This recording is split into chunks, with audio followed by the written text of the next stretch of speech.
દાદા, બધા સબસ્ક્રાઈબરોને જય હનુમાન દાદા. આજના અમારા નવા વ્લોગમાં તમારા બધાનું હાર્દિક સ્વાગત છે.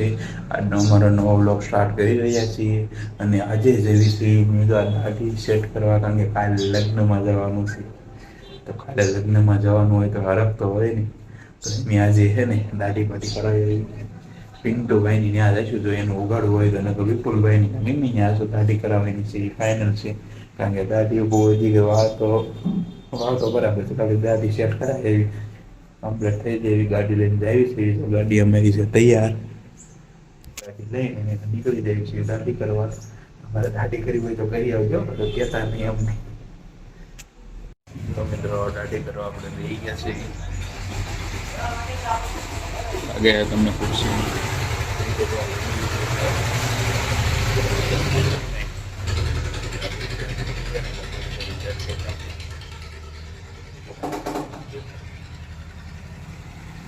જો મિત્રો દુકાન ખોલી નાખી છે ને, અને આપણે માલમાં લાવ્યા છે ખીચડી. આ ખીચડી ખાવાની આમ જો લખેલું છે ખીચડી. ખીચડીનો મતલબ શું છે ખબર છે? કે ખીચડી છે ને અંદર અનેક જાતના ભૂંગળા બધું આવે. આપણે ખીચડી કેમ ખાવી કે આજે રાંધવી તો ખીચડી કેવી બનાવી, એવી રીતે આ ખીચડી છે. ખાવાની બહુ મજા આવે, ખાઈ જાવ એમ થાય. આપણે દુકાન આટલું લાવ્યા છે એટલે આપણે ખાઈશું નહીં, અને દુકાને નડશું હમણાં. નાના છોકરા લઈ જશે અને ખીચડી ખાવાની બહુ મજા આવે. અમે પણ ક્યારેક લાવીને ટેસ્ટ કર્યો ખીચડી.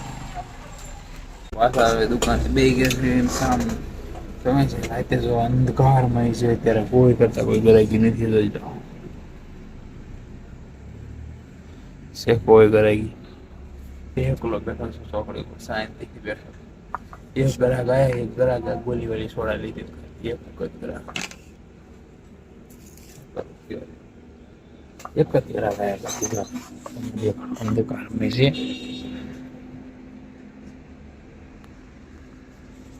કઈ કરતા કઈ ગરાકી જ નથી દુનિયામાં. ભાવ કાંઈ કપાના એના ચડતા નથી, ચણાના એના, એટલા માટે કઈ ગરાકી છે નહીં. ગરાકી ન હોય એનું કારણ કોને, એટલો લગ્ન ગાળો હોય ને ગરાકી ન હોય એવું બને? કારણ કે માણસ પાસે પૈસા જ નથી અત્યારે. પૈસા હોય તો વાપરે ને, પૈસા છે નહીં. જવું છે લગ્નમાં ને પૈસા હોય નહીં તો શું કરવું? કયો લો, આપણે કાલે લગ્નમાં જવાનું છે, ઉછીના પાછીના કરીને તો જવું તો પડશે. તે વ્યવહારે તો જવું પડશે લગ્નમાં. શું કરવું? જોઈ લો, સવારે પહેલા જાગીને જવાનું છે. ઊંઘ આવતી નથી રાત્રે, મોડા સુધી જાગતા હોય એટલે ઊંઘ આવે નહીં. ક્યારેક જો આવા ખટારા નીકળી જાય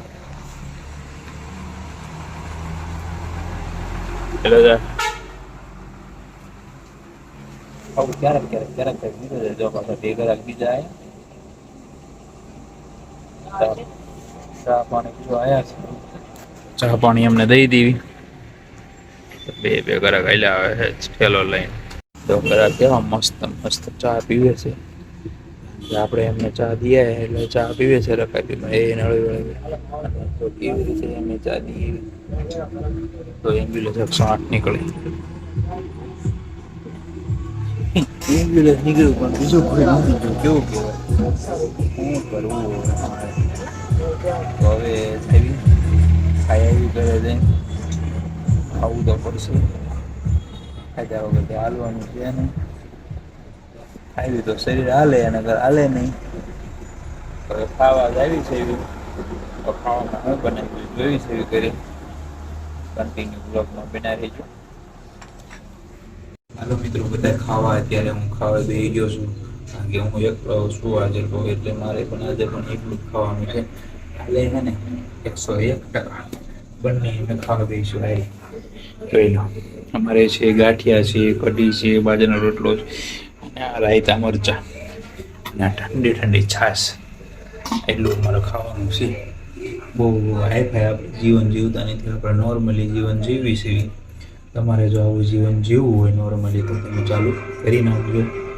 અમારો બ્લોગ કન્ટિન્યુ જોતા રહીજો. લાઈક કરજો, પાછા શેર કરજો. શેર નથી કરતા એનું શું કારણ છે? એ નથી ખબર. અમારો બ્લોગ નથી ગમતો.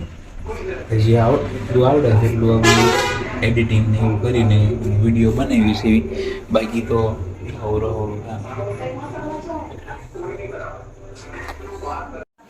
જો મિત્રો વ્લોગનું એન્ડિંગ કરવા માટે આજે રૂમમાં આવી ગયા છે. રૂમમાં હું એકલો છું. લઈ લીધો ફરતો ફરતો રૂમ છે.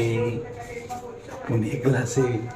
કાલે જઈશું લગ્નમાં. સવારે વહેલા જાગીને સીધું 4 વ્હીલ લઈને ટૂ ટૂ ટૂ ટૂ કરીને અથવા 2 વ્હીલ લઈને ગમી એક ગાડી લઈને જવાનું છે. ફાઇનલ છે. સવાર પડે એટલે પછી આપણે સીધા વ્યૂ જઈશું ભાવનગર લગ્નમાં. પછી 2 દી રોકાઈશું અને સોમવારે પાછા આવી આવશું. એટલે તમે હવેના જે બ્લોગ આવશે ને 1 નંબર બ્લોગ આવશે લગ્ન પ્રસંગના. તમે જોજો તો ખરા બ્લોગ 1 નંબર આવશે. તો તમે કન્ટિન્યુ વિડીયોમાં બનાવી રહીજો. અને ત્યાં લગભગ પાકું નથી કહેતો, લગભગ રાસ ગરબામાં લાઈવ વતન થવાનું છે. લાઈવનો પ્રોગ્રામ વતન મૂકીશ કાલે સાંજે. તો કાલે સાંજે જોવાનું ચૂકતા નહીં તમે. Okay, bye bye. જય નંદ દાદા.